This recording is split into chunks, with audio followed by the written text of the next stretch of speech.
Y esto de la cooperación con los Estados Unidos no es nuevo, ya venía funcionando desde noviembre del 2023 con Guillermo Lasso.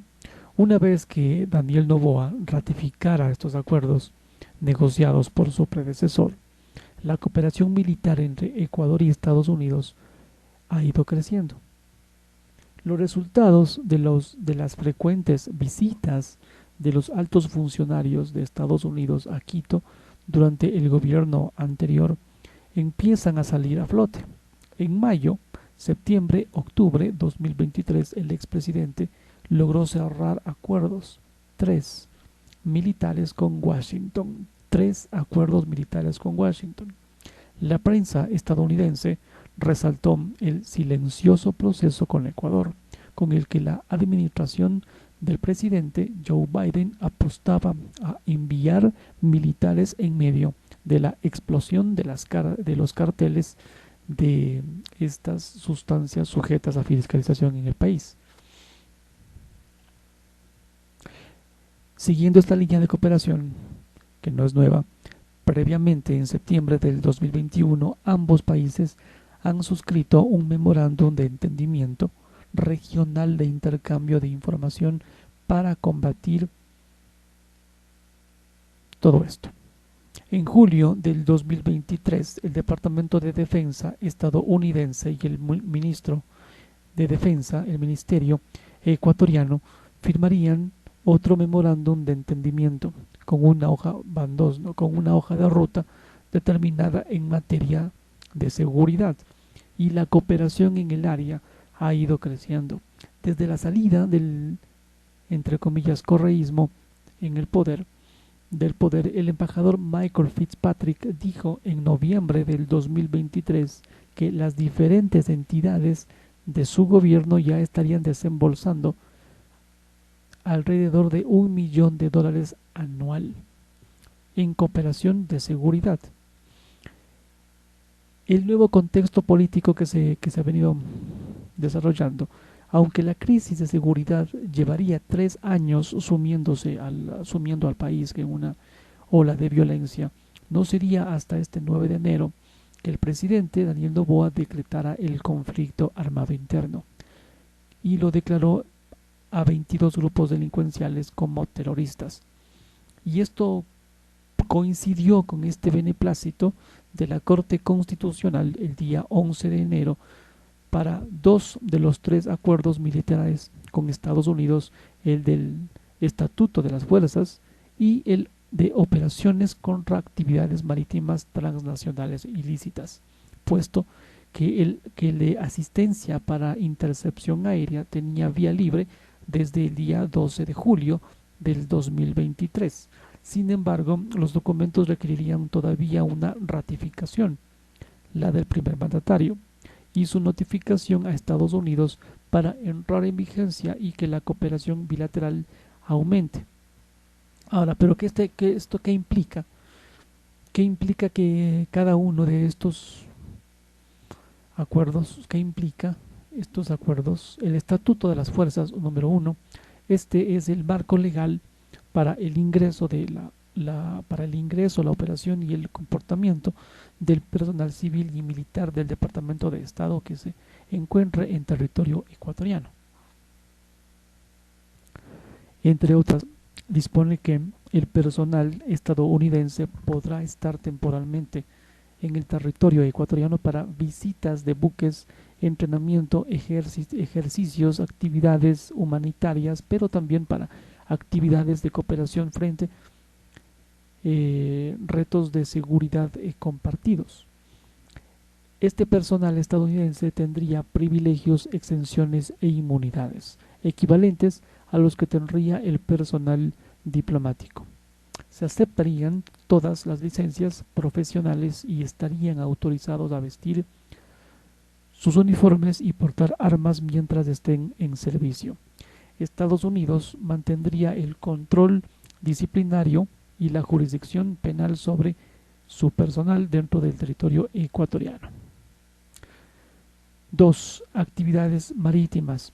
Las operaciones contra actividades marítimas transnacionales ilícitas se regula el espectro de acciones que pueden ejecutar los militares estadounidenses, especialmente por mar, pero también por aire, contra el narcotráfico, tráfico de armamento, migrantes, pesca ilegal y otros delitos del crimen organizado.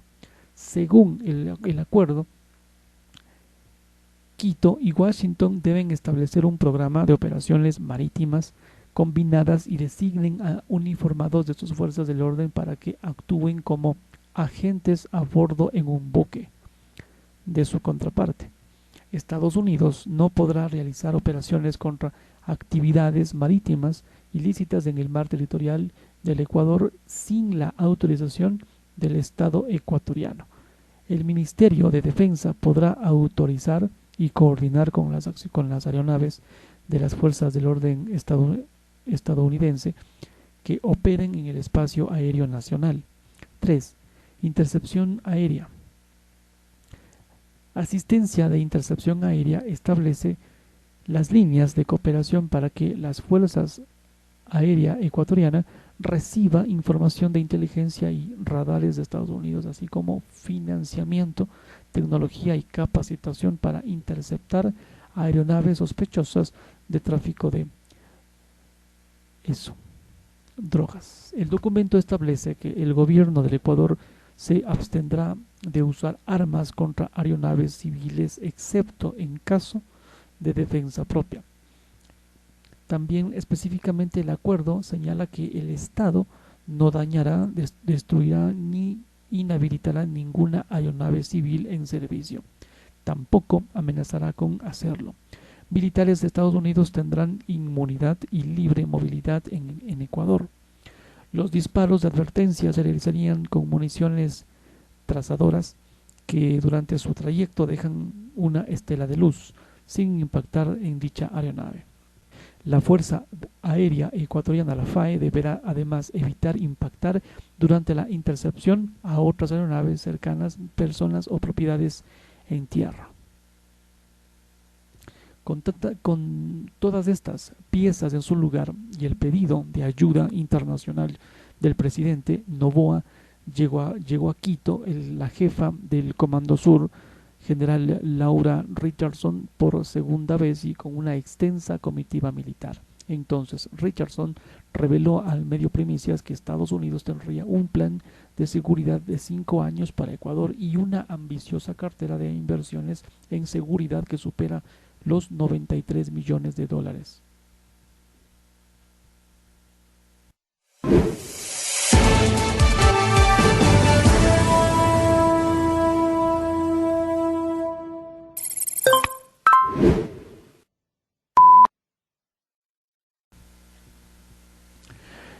La general Laura Richardson dice que Estados Unidos tiene un plan de seguridad de 5 años para Ecuador.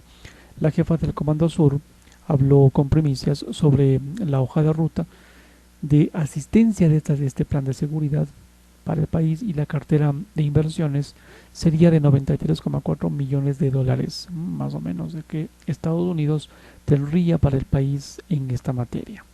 ¿A cambio de qué? En su segunda visita al Ecuador, la general Laura Richardson se reunió con el presidente Daniel Noboa, la fiscal Diana Salazar, los ministros de Defensa e Interior, el alto mando de las Fuerzas Armadas y la policía para tratar la crisis de seguridad que enfrentamos. La general Richardson es la jefa del Comando Sur de los Estados Unidos y llegó al Ecuador el 22 de enero, a la par que un avión ucraniano con una donación de equipos críticos de seguridad y respuesta de emergencia.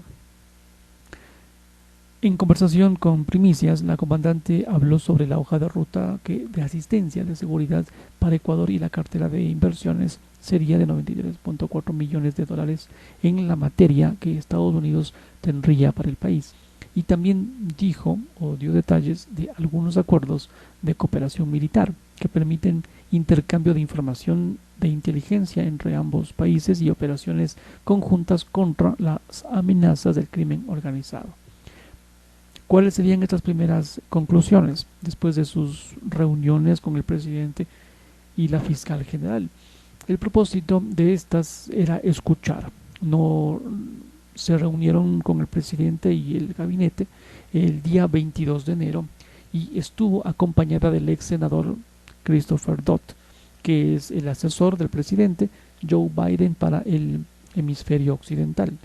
La cita se centró en la seguridad y la situación actual en Ecuador, los tremendos esfuerzos para contrarrestar esta actividad criminal, la decisión del presidente Noboa de declarar a estos 22 pandillas como organizaciones terroristas y autorizar a los militares y los policías que trabajaran juntas, lo cual es muy importante y le ha sido muy bien en estas misiones. El día 23 de enero se ha tenido el día completo de reuniones y fue realmente bueno reunirse con la fiscal general para escuchar su perspectiva. También se ha visitado al comandante de la policía y a la ministra del gobierno y del interior respectivamente. Dicen que fue bueno escuchar a estas perspectivas, cómo era el crimen organizado hace varios años y que es ahora y cuáles serían los desafíos. Los próximos 2 días estarían llenos de visitas militares, reuniones y compromisos con el ministro de Defensa, el jefe del Comando Conjunto de las Fuerzas Armadas y los comandantes del Ejército, Marina y Fuerza Aérea. Luego irían a Guayaquil y se reunirían con la Brigada 19 de Selva y se haría una ceremonia de donaciones, y también con los marinos, con la autoridad de riesgos, que el equivalente de la Agencia Federal para el Manejo de Emergencias. La donación sería de $1 millón en equipos muy necesarios. En la práctica, ¿cuál sería el impacto de esta cooperación? Se tendría una cartera de inversión muy sólida con Ecuador, obviamente, es a lo largo del tiempo, y se trataría de la cooperación entre fuerzas militares, entre el Comando Sur de los Estados Unidos y el ejército ecuatoriano. Entonces, la cartera valdría $93,4 millones, que incluiría no solamente transferencias de equipos militares, sino también incluiría asistencia humanitaria y respuesta a desastres, educación militar profesional.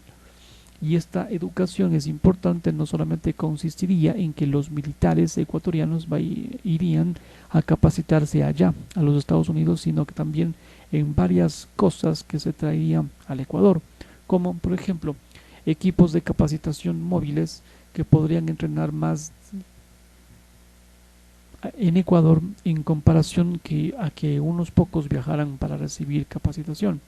Incluiría también capacitación en asistencia cibernética, intercambio de fuerzas especiales, y por eso se tendría una multitud de este tipo de intercambios que ocurren dentro de todo el año. Para el año fiscal 2024 se tiene un total de 124 actividades planificadas en Ecuador. 124 actividades, pero también se estaría intentando acelerar algunas cosas que ya estarían planeadas. Por ejemplo, entregar un avión C-130 el día 23 de febrero.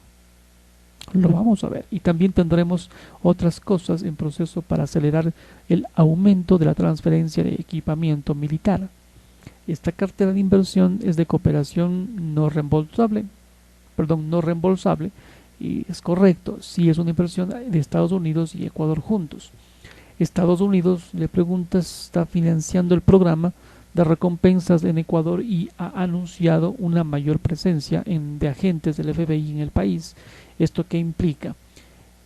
Que para permitirse a Ecuador la oportunidad de ofrecer recompensas por información, algo que se ha hecho en Estados Unidos desde hace ya bastante tiempo, y que se obtiene información que conduce a una condena y al arresto de alguien por actividad delictiva, se creería que es importante en términos de interinstitucionalidad, de intercambio de inteligencia entre todas las agencias gubernamentales, desde el nivel táctico, ya sea la policía y el ejército, hasta el cumplimiento de la ley, arresto y condena de alguien por estas actividades criminales. Es solo una herramienta que es muy efectiva para obtener información.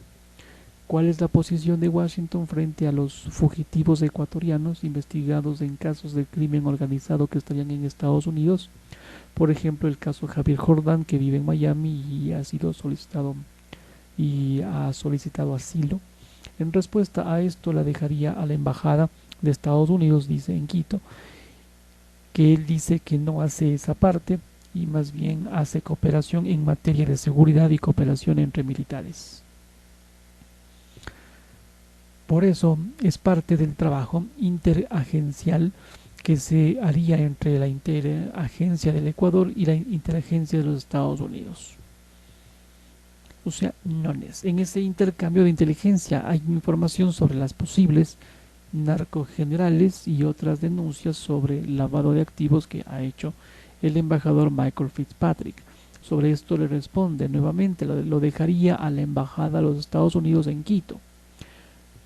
Nuevamente, pero lo que se tiene y para lo que se viene es porque la última vez había una administración anterior, el presidente Guillermo Lazo estaba en Carondelet y había un ministerio de defensa diferente y diferentes comandantes de las Fuerzas Armadas. Ahora habría una nueva cadena de mando y por eso está muy feliz de haber venido tan rápido y poder reunirse con ellos, hablar sobre la cartera de inversiones, repasarla y presentarla al presidente Noboa y a los miembros del gabinete para poder hablar sobre lo que se estaría haciendo con el Comando Sur de los Estados Unidos y el Ejército Nacional Ecuatoriano. Y no sería solamente el comandante del Comando Sur, vinieron con él también altos comandantes del ejército, la armada, de la fuerza aérea, la infantería de marina, y todos ellos participan y cooperan en materia de esto con sus jefes de servicio homólogos. Se hace ejercicios, conferencias, grupos de trabajo, comparten información y quieren fortalecer la seguridad para el Ecuador. Se quiere ayudar al Ecuador a través de esto, y no es solamente Ecuador, sino también todos los demás países de la región que estarían siendo desafiados por estas amenazas criminales, el cambio climático, la sequía, la inseguridad alimentaria, respuesta a desastres, migración irregular, la inseguridad y la inestabilidad. Entonces, ¿cómo se ayuda con eso como región? ¿Cómo pueden todos los países trabajar mejor juntos? Por ejemplo, se ha visto un gran apoyo de países vecinos del Ecuador. Será, dice, necesario que todas las democracias trabajen juntas para contrarrestar amenazas. Ahora, ¿qué se puede decir sobre el acuerdo de cooperación marítima firmado por Ecuador y Estados Unidos del pasado septiembre? Se tiene varias cosas que se ha hecho muy recientemente con Ecuador, por ejemplo, la hoja de ruta de asistencia de seguridad llamada ESAP con Ecuador, y solamente habría otro país en la región con el que se tiene firmada esta hoja de ruta. Esto implicaría un plan de 5 años, establece la hoja de ruta para la cooperación en materia de seguridad que se hace. Se ha creado un grupo de trabajo de defensa bilateral y así se tiene intercambios entre el Pentágono y el Ecuador. Está el acuerdo SOFA, que se acaba de aprobar, en inglés Acuerdo sobre el Estatuto de las Fuerzas, que establece el marco bajo el cual el personal militar estadounidense opera en un país extranjero, SOFA. Y también lo que se llama el Acuerdo de Navegantes, que permite a las fuerzas de orden del Ecuador estar en buques de los Estados Unidos, y esto es enorme. Lo hace con otros países de la región también. La Fuerza de Tarea Conjunta Interagencial Sur, que tiene su sede en Key West, Florida, para la detección y el seguimiento del tráfico ilícito de drogas marítimo y aéreo, y debido a toda la actividad de Galápagos se ha estado haciendo misiones. Se han acabado de tener una en diciembre con la Armada del Ecuador. Estos acuerdos podrían permitir una mayor presencia militar estadounidense en el país. Podría, a través de los intercambios, dice, de cooperación en materia de seguridad, de los equipos de capacitación móviles y de los intercambios temáticos los intercambios de pequeñas y medianas empresas, etcétera. Solo para entrenamiento. Para ejercicios, generalmente los que se realizan reunirán a más de 20 países socios que se unirían para hacer un ejercicio. Y se tiene un par de ejercicios que se realizarán este año, denominado Gallup X. Es uno de ellos y se espera que con ansias la participación del Ecuador para esto, el Gallup X. De todos modos, se continúa trabajando muy cerca con Ecuador, con nuestra relación muy estrecha. El equipo de Estados Unidos está aquí para ser socio de Ecuador. El presidente Noboa anunció que Estados Unidos está dispuesto a intercambiar chatarra rusa y ucraniana por $200 millones en equipo y armamento nuevo. ¿Es realidad chatarra o es equipo militar? Dejará que el gobierno ecuatoriano explique todo eso, pero no nos equivocaremos y estaremos aquí para trabajar y seguir trabajando con socios democráticos. Sellaron ese trato en esta visita. El gobierno del Ecuador dice ya ha estado hablando de eso y así que les dejaré a ellos que hablen nomás, en lugar de yo hacerlo. Pero nuevamente se tiene una cartera de inversiones muy grande y sólida de seguridad y cooperación. Democracias con ideas afines trabajando juntas para descubrir las amenazas y contrarrestar. Y tenemos también, dice, mucho tiempo, mucho trabajo por hacer. No es que no lo hayamos estado haciendo ya, pero vamos a continuar en esa relación tan estrecha.